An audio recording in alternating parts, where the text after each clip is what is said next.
नाणसावरणिजं दंसनावरणं तः वेयणिजं तः मोहम् आउकम्मं तहेवये नामकम्मं च गोयं च अन्तरायं तहेवये एवमेयायकम्मायम् अट्ठेव समासो। ज्ञानावर्णीय, दर्शनावर्णीय, वेदनीय, मोहनीय, आयु, नाम, गोत्र और अंतराय, ये संक्षेप में 8 प्रकार के कर्म हैं। ज्ञानावर्णीय, दर्शनावर्णीय, वेदनीय और मोहनीय के विषय में हमने समझने की कोशिश की है। अब हम आगे बढ़ते हैं। अगला जो कर्म है जिसके संबंध में भगवान ने सूचित किया है वह है आयुष कर्म। देहधारी प्राणियों को, जितने भी शरीरधारी जीव हैं और मुक्त आत्माओं के अलावा सारे के सारे शरीरधारी जीव हैं,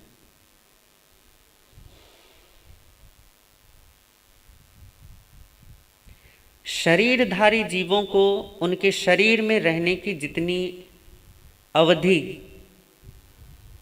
जितना समय उन्हें मिलता है उसी को ही आयु कर्म कहा जाता है। एक शरीर को ग्रहण करने के बाद, किसी भी शरीर में प्रवेश के बाद, उस देह में, उस शरीर में उसे कितनी मियाद तक, कितने समय तक, कितने वक्त तक रहना है, ये जो निर्धारण करता है, ये जो निर्णय करता है, उसे हम आयुष कर्म कहते हैं। और देहधारी प्राणियों पर इसी का ही काबू है। जितने भी शरीरधारी जीव हैं, ये किसी को मोहलत नहीं देता, ये किसी पर रहम नहीं करता। जितना आप लेकर आए हैं उतने समय तक आप टिके रहेंगे, और जब वो अवधि, जब वो खजाना आपका समाप्त हो जाता है, उसके एक क्षण में भी उसके बाद वृद्धि नहीं होती, उसके बाद जाना ही पड़ता है। ये शरीर में रहने तक की जो मियाद है, ये शरीर में रहने तक की जो आपको अनुमति है, ये मिलती है आयुष कर्म से। आप इसे ऐसा समझ लो कि एक शरीर में रहने के लिए आपको समय मिला हुआ है, और इस समय को ही आयुष कर्म कहते हैं। जब तक ये शरीर में उस आयुष कर्म का बल है, जब तक उसकी ताकत इसके साथ जुड़ी है, तब तक आप इस शरीर को जितना चाहो इसको जिला सकते हो, खिला सकते हो, पिला सकते हो, चला सकते हो। परंतु जैसे ही वो आयु का पीछे से बल समाप्त हुआ और इधर आपकी दूसरी तरफ यात्रा आरंभ हो जाती है। शरीर में आना और शरीर से जाना, ये किरायों के घर जैसा ही है। आप किराए के घर में रहते हैं बस, और घर बदलते रहते हैं, आप वही रहते हैं। चैतन्य भी अपनी इस यात्रा में पता नहीं कितनी घर बदलता है, कहूं तो अनंत बार घर बदलता है, अनंत से भी अनंत अनंत बार घर बदलता है। परंतु एक घर में रहने के जितने आपको समय मिलता है कि भैया इतने समय तक तुम इस घर में रहोगे, इस शरीर में रहोगे, इस देह में रहोगे, वो जो बल देता है उस शरीर में रहने के लिए, या आपको एक परमिट मिलता है, उस परमिट का नाम है आयुष कर्म।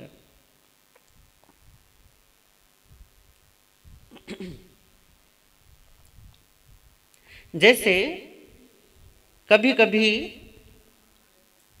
यदि किसी कैदी को कैद खाने में भेजा जाता है तो उसके लिए मियाद दी जाती है कि तुम इतने दिन तक, इतने महीनों तक या इतने सालों तक तुम्हें इस कैद खाने में रहना है, तुम्हें इस कारागृह में रहना है। तो जैसे उस कारागृह में रहते हुए उसका समय निश्चित हो जाता है कि भैया 1 महीना रहेगा, 6 महीने रहेगा, साल भर रहेगा, 6 साल रहेगा, 12 साल, 14 साल, 20 साल, जितने साल रहना है। इसे बिल्कुल ऐसे ही समझें कि आप जब किसी एक शरीर में कोई शरीर धारण करते हैं तो वहाँ भी आपको एक समय मिल जाता है कि तुम्हें इतने समय इस शरीर में, इस जगह रहना है। तो आयुष कर्म के जो बंध के कारण है वो 16 है।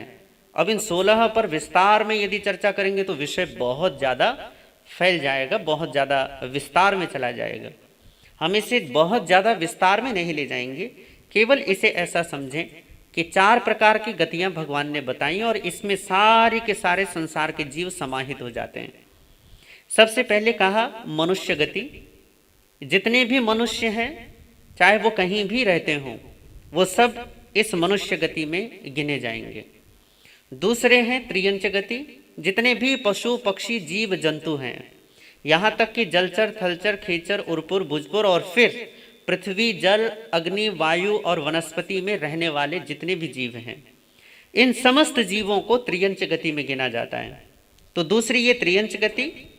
तीसरी है नरक गति। जो जीव ऐसे दुखमय स्थानों में जन्म लेते हैं अपने कर्मों के कारण, जहां उन्हें केवल और केवल दुख ही भोगना पड़ता है, सांस भर के लिए भी उन्हें सुख की प्राप्ति नहीं होती, उस स्थान का नाम नरक है। और ऐसे स्थान में जो जन्म लेते हैं उन्हें नारकी कहते हैं। और चौथे अंतिम प्रकार के जो जीव हैं वो हैं देव, जो देवलोकों में निवास करते हैं और अपने अपने भवनों में, अपने अपने विमानों में या अपने अपने स्थानों में निवास करके जो अपने पुण्यों के कारण, अपने सदकर्मों के कारण सुख का उपभोग करते हैं, जिन्हें सुख की प्राप्ति होती है, उन्हें देवता कहते हैं। इस प्रकार ये 4 प्रकार के जीव हैं। इन 4 प्रकार के जीवों में सारी की सारी जीव सृष्टि इनमें समाहित है। और इन सारी की सारी जीव सृष्टियों का, ये जितने भी जीव हैं, ये जितने भी प्राणी हैं, ये सारे के सारे प्राणी, कोई भी ऐसा नहीं होता जिसके पास शरीर ना हो। क्योंकि संसार में रहने का नियम, मुक्त जीवों का नियम थोड़ा अलग है, क्योंकि वहाँ शरीर की आवश्यकता नहीं होती। परंतु जब तक बंधन है तब तक आपके पास शरीर रहना आवश्यक है। तो संसार का नियम यह है कि यदि जीव संसार में है तो उसके पास शरीर होगा ही होगा। और शरीर होगा तो शरीर में रहने की एक नियमित या एक नियत, उसमें रहने का समय होगा ही होगा। तो शरीर और उसमें रहने का समय, ये दोनों लगभग संसार के कायदे में आते हैं। तो पहले कहा कि नरक में जब कोई जीव जाता है तो वहां पर उसकी आयु निश्चित हो जाती है। जैसे कल आपने राजा श्रेणी के विषय में सुना कि जब वो नरक में गए हैं तो वहां पर वो लगभग 84,000 वर्ष तक रहेंगे। अब यदि वो 84,000 वर्ष से पहले यदि वहां से आना चाहें तो वो आ नहीं सकते, क्योंकि कायदा है कि भैया 84,000 वर्ष तो आपको रहना ही होगा, क्योंकि आपने अपने लिए उतनी आयु निर्धारित कर ली है। और दूसरा ये कि यदि वो 84,000 वर्ष के बाद वहां रहना चाहें तो रह सकते हैं, तो क्या करें, नहीं रह नहीं सकते। जब वो आयु का उनकी वो सीमा समाप्त होगी, उसके बाद वो वहां से क्या हो जाएंगे, जहां उन्होंने दूसरी गति में जाना है, जहां की फिर उन्होंने आयु का बंध किया होगा, वहां जाएंगे और वहां फिर अपना शरीर ग्रहण करके फिर वहां निश्चित आयु को भोगेंगे। यही इस यात्रा में ऐसे ही चलता रहता है। थोड़ा यहाँ रहना, फिर आगे, फिर थोड़ा वहाँ रहना, फिर आगे, फिर थोड़ा वहाँ रहना।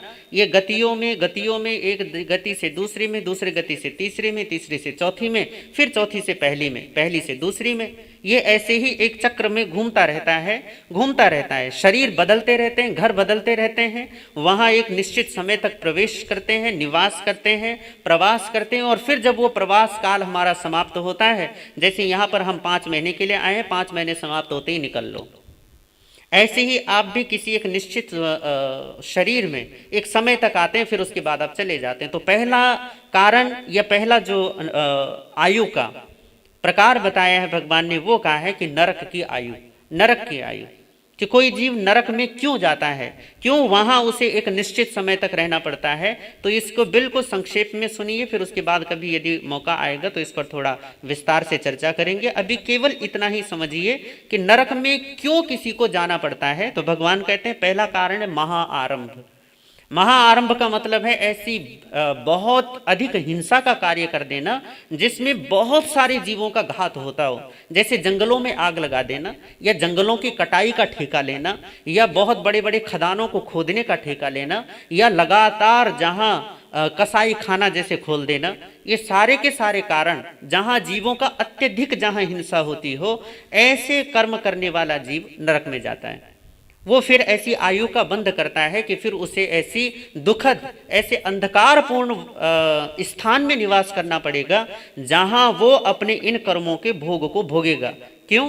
क्योंकि एक अंधकार का जीवन जीने वाला, केवल दूसरे जीवों को दुख देने वाला, वो फिर उस दुखद स्थिति में एक निश्चित समय तक रहने वाला है। ये तो हुआ पहला कारण। दूसरा कहा महापरिग्रह, बस जीवन में किसी भी तरीके से, किसी न किसी तरीके से बस धन आना चाहिए। आपने मम्मन सेठ की कहानी सुनी होगी, हमारे यहाँ पर श्रेणिक चरित्र में उसकी कथा आती है। मम्मन सेठ, मम्मन सेठ कहते हैं कि इतना बड़ा धनवान था वो, पर एक दिन रात का समय था और बारिश हो रही थी, बिजली चमक रही थी, अंधेरी रात, ऊपर से बादल, बारिश, और यहां तक कि जो नदी थी उसमें बाढ़ भी आ रही थी। इतनी घनी रात में और भयंकर बारिश, तूफान लगभग जैसा। तो एकदम जैसी बिजली चमकी तो रानी चेलना अपने महल के जो झरोखा, जो खिड़की उस पे खड़ी थी, तो उसने नदी के किनारे किसी को देखा उस बिजली की चमक में। उसे लगा कोई है वहां, तो वो राजा से बोली कि देखो मुझे वहां कोई दिखाई दिया। राजा ने कहा कौन हो सकता है इतनी आधी रात को और इतनी भयंकर बारिश में, कौन होगा? करे वही तो मैं जानना चाहती हूँ कि आपकी प्रजा में बेचारे इतने परेशान हैरान लोग क्यों हैं कि जो इतनी आधी रात बारिश और इतने तूफान में जिसे बेचारे को काम करना पड़ रहा है। आपको अपनी प्रजा का तो ध्यान रखना चाहिए। राजा ने कहा बात तो सही है। उसने अपने सैनिकों को बुलाया और कहा कि भैया पता करो कि कौन है। जाकर पता किया तो कहा कि जी वो कोई गरीब आदमी नहीं है, कोई दुखी परेशान नहीं है, वो तो आपके नगर के बहुत बड़े सेठ हैं, मम्मन सेठ, वो हैं। तो राजा ने कहा अच्छा। सुबह हुई, राजा ने अपने सैनिकों को कहा भैया जाओ, और तुमने कहा था कि मम्मन सेठ वहां थे, उनको बुलाओ, पूछो उन्हें हम पूछना चाहते हैं। दरबार में बुलाया मम्मन सेठ को और कहा कि देखिए हमारी महारानी ने रात को आपको देखा तो उनका दिल बड़ा दुखी हुआ और वो कहने लगी कि आपको इनकी सहायता करनी चाहिए। तो देखिए सेठ जी, वैसे तो आपको कोई कमी नहीं, पर फिर भी यदि आपको कोई ज़रूरत है तो आप बताइए। आप इस तरीके से आधी रात और इस तूफान में, इस आंधी में, और ऊपर भी नदी में बाढ़ आई हुई थी और आप काम कर रहे हो, तो ये तो क्या करे राजन, वो क्या है, मैं नदी में ना लकड़ियां आ रही थी बह के, तो उन लकड़ियों को इकट्ठा कर रहा था ताकि मैं बाजार में बेच सकूं। तो राजा ने कहा वो तो सब ठीक है, पर आपको पता है कि बाढ़ का खतरा तो पता होना चाहिए ना कि बाढ़ आ रही है, अगर आप बह जाते तो। करे बस नहीं मैं सब कर लेता हूं। पर फिर भी कहा इतनी रात को आपको काम करने की क्या जरूरत थी, आप ये काम दिन में कर लेते। तो कहा करे बस मुझे ना अपना बैल पूरा करना है, मुझे अपना ना दूसरा बैल पूरा करना है। करे पूरा करना है? करे हाँ। करे मैं समझा नहीं। करे बस ये तो आप देखने पर ही समझ सकते हैं। राजा ने कहा चलो ठीक है, आप दिखाइए कि कैसा बैल। अरे भैया बैल ही तो है, अगर आपको चाहिए मेरी गौशाला से जितने चाहिए बैल ले लो।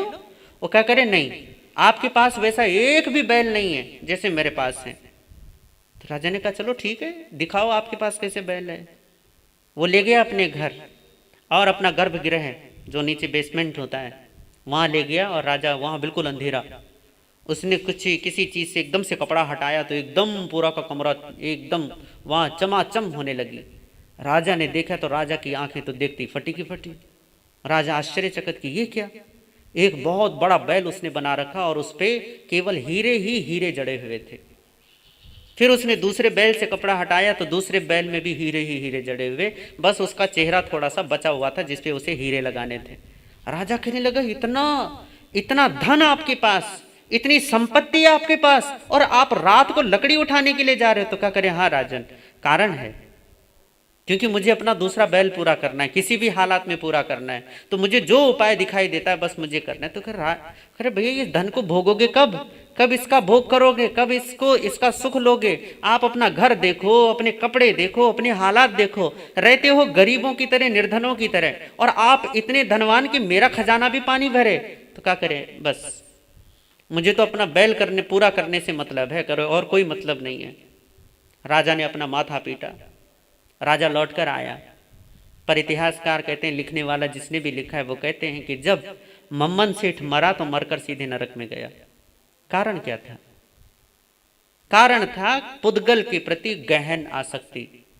इतनी गहन आसक्ति, इतना मोह, इतनी उसके प्रगाढ़ उसका राग भाव परिग्रह के प्रति कि न दिन देखता है, न रात देखता है, न सुख देखता है, न चैन देखता है, कुछ नहीं, बस मुझे धन चाहिए, धन चाहिए, धन चाहिए। तो महापरिग्रह, ये जो बड़े बड़े भ्रष्टाचार करने वाले सारे महापरिग्रही, जीवन भर धन की तरफ दौड़ने वाले महापरिग्रही, तो ऐसे जिसके जीवन में केवल परिग्रह परिग्रह परिग्रह ही शेष है, वो अपने घर को, परिवार को, संस्कार को, नीति को, नियम को, कायदा कानून, धर्म अधर्म कुछ नहीं देखता, बस उसका परिग्रह पूरा होना चाहिए, धन पूरा होना चाहिए, आना चाहिए। इससे जिसको मतलब होता है उसके लिए भी भगवान कहते हैं कि वो जीव नरक में जाता है। तीसरा कारण बताया, पंचेंद्रिय जीव का वध कर देना, जिसकी 5 इंद्रियां होती हैं, कान, नाक, जिह्वा, आंख और ये त्वचा। ये 5 इंद्रियां बहुत सारे जीवों के हैं, पशुओं के हैं, पक्षियों के हैं, जलचर थलचर हैं, मनुष्य तो है ही।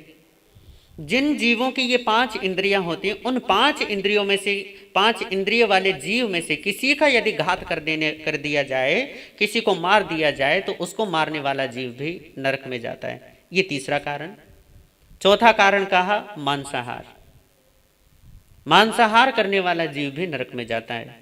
इस तरीके से ये 4 कारण भगवान ने नरक की आयु बांधने वालों के लिए, या नरक में क्यों जीव वहां निवास करता है, तो कहा कि ये 4 कारण हैं, इनमें से कोई सा भी कारण वहां की आयु निश्चित कर देता है, वहां का समय आपके लिए निर्धारित कर देता है। फिर दूसरा कहा त्रियंच आयु। त्रियंच आयु का मतलब किसी भी त्रियंच की योनि में रहने का समय। उस समय को क्यों जीव बांधता है, क्यों वहां रहना पड़ता है, क्यों किसी कुत्ते की योनि में, गाय की, बैल की, गधे की, घोड़े की, या जंगली पशु पक्षियों की योनि में, या जलचर जीवों की योनि में, या फिर क्यों हमें इन सूक्ष्म जीवों की भी योनि में क्यों जानना पड़ जाता है, क्यों वहां रहना पड़ता है? तो कहा कि ये कारण है। सबसे पहला कारण कहा माया। माया का मतलब होता है छल कपट करना। तो जो छल कपट करते हैं, अब यहां पर एक गजब की बात है कि मनुष्य छल कपट करता है तो वो पशु बन सकता है, परंतु पशुओं की सरलता वापस उन्हें मनुष्य में ला सकती है। आप जितना छल कपट मनुष्यों में पाएंगे उतना पशुओं में नहीं पा सकते। पर गजब ये है कि मनुष्य ही है कि जो छल कपट करके वापस वहां जहां से वो आया है वापस वहीं चला जाता है। तो पहले कारण कहा कि माया करना, छल कपट करना।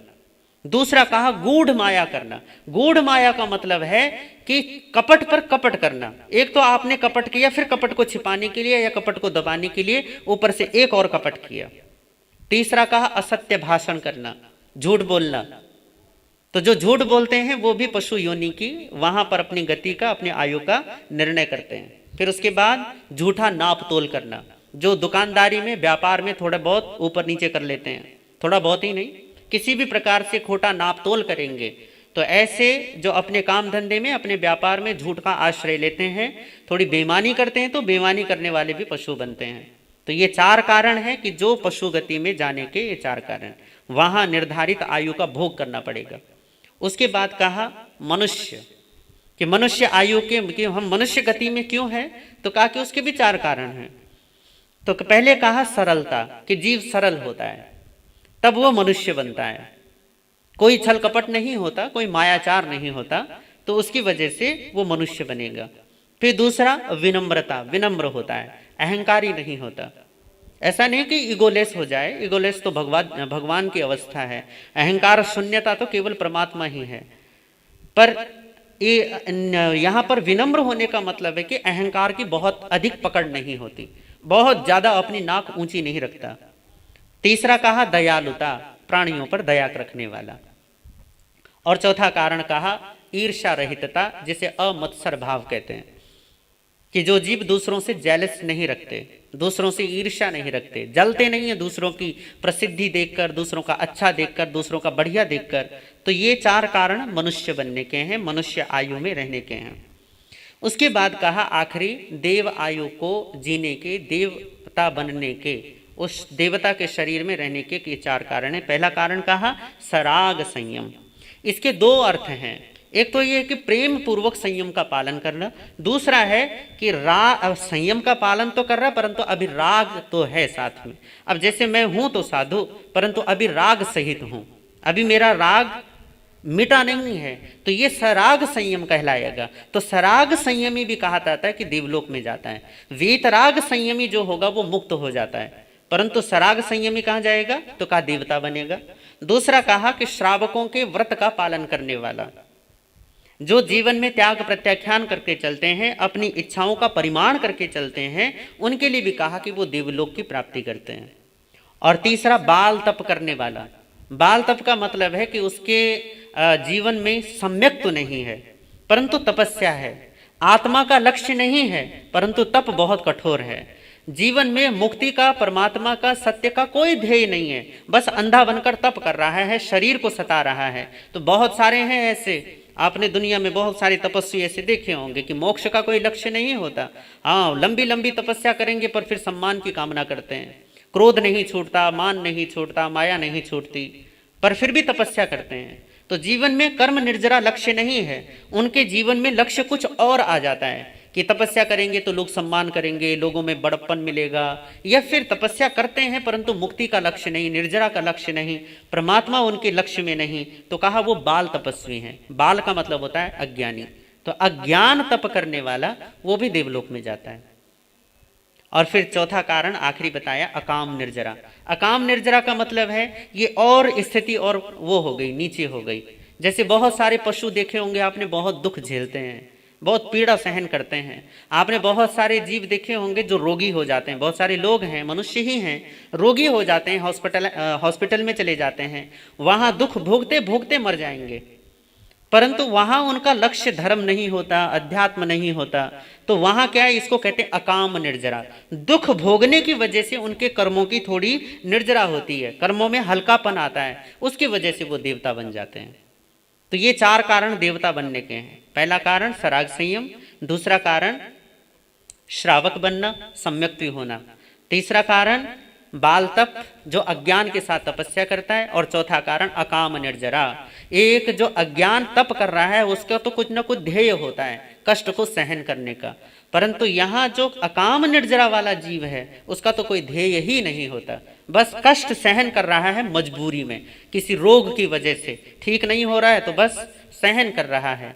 इसी तरीके से परिस्थितियों की वजह से कष्ट सहन करना, बहुत सारे पशु बेचारे इसी की वजह से कष्ट सहन करते हैं, क्योंकि उनके मालिक उन पर बहुत अत्याचार करते हैं तो सहन कर रहे हैं। तो ऐसे जो जीव करेंगे उनको कहा कि वो देवता की आयु का बंध करते हैं। इस तरीके से आपने ये चार गति और इन चार गतियों का निर्धारण करने वाला आयु कर्म, इनके विषय में ये चार बातें इनको श्रवण किया है। इनमें आपको यही ध्यान रखने की है, क्योंकि इनको रटना, इनको याद रखना, इनको दिमाग में बिठाना कि भैया ये इनको केवल समझना है, और समझकर आपको जब भी जीवन में जैसा और जो भाव आए उससे बचना है। केवल और केवल लक्ष्य में तो अपने बंधनों से मुक्त होना है। यदि आप इतना कर पाते हैं तो एक न एक दिन आप अनायु हो जाते हैं। भगवान महावीर के लिए सुधर्मा स्वामी ने एक शब्द प्रयोग किया है, अनायु। अनायु का मतलब है आयु रहित है। अब कोई आयु उन पर लागू नहीं होती, क्योंकि वो किसी गति में ही नहीं है, वो अगति को प्राप्त हो गए हैं, वो किसी पद में नहीं है, वो अपद में स्थित हो गए हैं। तो यदि हमारा जो लक्ष्य है वो अगति हो, अनायु हो या अपद अवस्था हो, जब ऐसा होता है तभी इस बंधन से, तभी इस कारागृह से हमें एक द्वार मिलता है जिससे बाहर निकलकर हम भी मुक्त हो जाएं। तो आयुष्य कर्म, उसके बाद आगे है नाम कर्म। नाम कर्म का मतलब होता है बहुत सारे आकार और प्रकार, रंग और रूप देने वाला। ये नाम कर्म का है। कोई भी जीव का रंग कैसा होगा, उसका आकार कैसा होगा, उसकी बनावट कैसी होगी, या उसकी लंबाई, उसकी चौड़ाई कितनी होगी, वो मोटा होगा या पतला होगा, ठिगना होगा या लंबा होगा, गोरा होगा या काला होगा, गोरे में भी अंग्रेज जैसा होगा या चीनी जैसा होगा या भारतीय जैसा होगा या अरबी लोगों जैसा होगा, फिर काला कैसा होगा, काला भैया जिम्बाब्वे जैसा होगा या वेस्ट इंडीज जैसा होगा या हमारे भारत में दक्षिण भारतीयों जैसा होगा या श्रीलंकन जैसा होगा, किसकी तरीके का होगा। ये सारे के सारे केवल मनुष्यों में ही नहीं, आप जीव मात्र में उनके शरीरों के आकार प्रकार जो देने वाला, आयुष्य कर्म का मतलब होता है उस शरीर में टिकाने वाला आपको, परंतु नाम कर्म का मतलब होता है कोई शरीर देने वाला। अब शरीर जो होता है वो आकार, रंग और प्रकारों से भिन्न नहीं होता। शरीर में ही उसका आकार भी निहित है और उसका रंग रूप भी निहित है, उसकी अवस्था भी निहित है कि वो कैसा है, गोल है, लंबा है, चौड़ा है, कैसा है, मोटा है, पतला है, कैसा है। जो भी इस आपके ये शरीर की अवस्था है, चाहे ये कैसी भी हो, ये नाम कर्म की वजह से है। ये पूरा का पूरा निर्धारण हमारे साइंस में आपने पढ़ा होगा कि हमारे शरीर की जो सबसे सूक्ष्म जो कोशिका है, जिसे हम जीन कहते हैं, जीन्स कहते हैं, एक एक जीन्स में हमारा पूरा का पूरा फॉर्मेट, हमारे पूरे के पूरे शरीर का उससे पता लगाया जा सकता है। मतलब मान लो कि एक बच्चा जो अभी गर्भ में है, उसका यदि जीन लिया जाए, यहाँ तक कि जो पिता के कहते हैं कि जो शुक्राणु होते हैं, उस तक से पता लगाया जा सकता है कि यदि ये बच्चा बने तो उस बच्चे का आकार प्रकार, उसकी नाक, उसकी आंख, उसके कान, उसके हाथ, उसके पैर, उसका पूरा का पूरा शारीरिक ढांचा कैसा होगा, ये पूरा का पूरा उसमें छपा हुआ रहता है। उस छापे खाने को कि उसमें हमने ये इस प्रकार का, इस आकार का हमें शरीर ग्रहण करना है, वो निर्धारण करने वाला ये नामकर्म है कि हमें इसी तरीके की अवस्था चाहिए, इस तरीके का हमें रंग रूप चाहिए, इस तरीके का आकार प्रकार चाहिए, आपकी आवाज़ कैसी होंगी, ये सारा का सारा नामकर्म का निर्धारण है। तो ये अनेक प्रकार के शरीर, जैसे एक कुम्हार होता है तो अनेक प्रकार के बर्तन बनाता है, जैसे एक चित्रकार है अनेक प्रकार के चित्र बनाता है, वैसे ही नामकर्म का काम सिर्फ इतना है कि ये अनेक प्रकार के जीवों की सृष्टि करता है। जैसे जीव कर्म करता है उसी प्रकार के उसको शरीर मिलते चले जाते हैं और उन शरीरों का आकार प्रकार बनता चला जाता है, उनकी आकृति, उनकी प्रकृति निर्धारित होती चली जाती है। इसी कर्म की वजह से कोई भी जीव नारकी कहलाता है, त्रियंच कहलाता है, मनुष्य कहलाता है और देव कहलाता है। किसी को हम देव क्यों कहते हैं? क्यों? क्योंकि ये उसे उस प्रकार का शरीर देता है, उस प्रकार की एक अवस्था, वैसी एक स्थिति देता है। किसी को हम मनुष्य क्यों कहते हैं? हम इसको क्यों मनुष्य कहते हैं? क्यों? क्योंकि नाम कर्म उसे ऐसी अवस्था दे रहा है, वैसा आकार प्रकार दे रहा है। किसी को हम पशु या पक्षी क्यों कहते हैं, त्रियंच क्यों कहते हैं? इसी कर्म के कारण कहते हैं। क्यों? क्योंकि वो उसे ऐसा शरीर वगैरह दे रहा है। नारकी भी इसीलिए कहते हैं क्योंकि ये नाम कर्म उसे नरक में रहने की एक अवस्था देता है। अब बात यह है कि नाम कर्म भी दो प्रकार का है, एक है अच्छा और एक है बुरा। खुद ही अपने शरीर के प्रति एक नेगेटिव भाव पैदा होकर फिर दुखी रहना, या दूसरे ही आपके शरीर का मजाक उड़ाएं, या आपकी तरफ शरीर को देखते ही, कई होते हैं ना, कुछ ऐसे चेहरे होते हैं जिनको देखते ही बड़ी खुशी पैदा होती है। बहुत सारे लोग हैं जिनसे आपका दूर दूर तक कोई संबंध नहीं है। अब बहुत सारे अभिनेता, बहुत सारे नेता, बहुत सारे एक्ट्रेसेस वगैरह हैं जिनको आपने कभी दूर से देखा तक ना होगा, बस हाँ आपकी टीवी पर फिल्में आती हैं, धारावाहिक चलते हैं, आप उनको देखकर उनके प्रति आसक्त हो जाते हैं। कारण क्या है? तो क्या करें? सिर्फ नाम कर्म की वजह से। यही कर्म है जो कुछ अच्छा बना देता है कि देखने में अच्छा लगता है, कुछ बुरा बना देता है जो देखने में एकदम से कहते हैं ओहो हो क्या देख लिया। कुछ जीव हैं कि देखते ही बड़ी सुंदर लगते हैं। अब जैसे मोर हैं, अब शहर वालों को मोर तो दिखाई नहीं देते ना, तो जब मोर दिखाई देते तो बड़े खुश होते हैं, अरे भैया मोर देखा आज तो हमने। जब चिड़ियाघर में जाते हैं ना तो वहाँ शहरी लोग ज़्यादा होते हैं और उनके चेहरे देखा करो फिर किस तरीके से वो उन जीवों को देखते हैं। वहाँ पर भी आप ये देखेंगे कि कुछ जीवों के साथ वो खुश होते हैं और कुछ जीवों को देखते कहते हैं यार ये कैसा है जो दिखने में इतना भद्दा है। यही है नाम कर्म का स्वभाव। कुछ को अच्छा दिखाना, कुछ को बुरा दिखाना, कुछ चित्र अच्छे बनाना कि देखते ही दिल खुश हो जाए, और कुछ चित्र ऐसे भद्दे बना देना कि देखते ही वितृष्णा पैदा हो कि हो क्या देख लिया हमने। तो कहा कि इसके बंधन के भी चार चार कारण हैं। उस पर बस संक्षेप में सूचना, फिर बात अपनी खत्म करूंगा। पहले कहा कि अशुभ, जिसको देखते ही मन में विराग पैदा हो जाए, उससे मुंह फेरने का मन करे, उसको बांधने की चार कारण है। पहले कहा काया की वक्रता, अपने शरीर से कुछ ऐसा कृत्य करना, कोई ऐसा मायाचार करना जिसकी वजह से दूसरों से झूठ बोलना पड़े, मतलब कि शरीर की वक्रता, शरीर से मायाचार। दूसरा कहा भाषा की वक्रता, अपने शब्दों का ऐसा मायाजाल फैलाना कि बेचारे लोग उसमें उलझ पुलझ जाएं। तीसरा का भावों की वक्रता, भावों में ही वक्रता है, भावों में ही मायाचार फैला हुआ है। और आखिरी कहा विसंवादन योग, योग का मतलब होता है मन वचन और काया। इसका मतलब है विसंवाद का मतलब है अलग अलग होना, मन में कुछ और चल रहा है, बातों में कुछ और है, और शरीर से कुछ और ही किए जा रहे हो। न मन के कोई ठिकाना, वचन का कोई ठिकाना नहीं, और काया के अपने कर्मों का भी कोई ठिकाना नहीं। तो जिसका मन वचन और कर्म एक नहीं होता, वो भी कहा जाता है कि वो भी नाम कर्म तो बांधता है पर अशुभ बांधता है। वो देखने पर जब वो दिखाई देगा तो वो लोग उससे वितृष्णा करेंगे, उससे द्वेष करेंगे, घृणा करेंगे। दूसरा है शुभ नाम कर्म। तो शुभ नाम कर्म क्या है? जो अशुभ था उसे शुभ बना दो, काया की वक्रता को काया की सरलता बना दो, भाषा की वक्रता को भाषा की सरलता बना दीजिए, और भावों की वक्रता को भावों की सरलता बना दीजिए। तो योगों के विसंवादन को योगों का संवाद बना दीजिए। अविसंवादन योग इसे कहते हैं। जो मन में है वही भाषा में, वही वचन में है, जो वचन में है वही कर्म में है।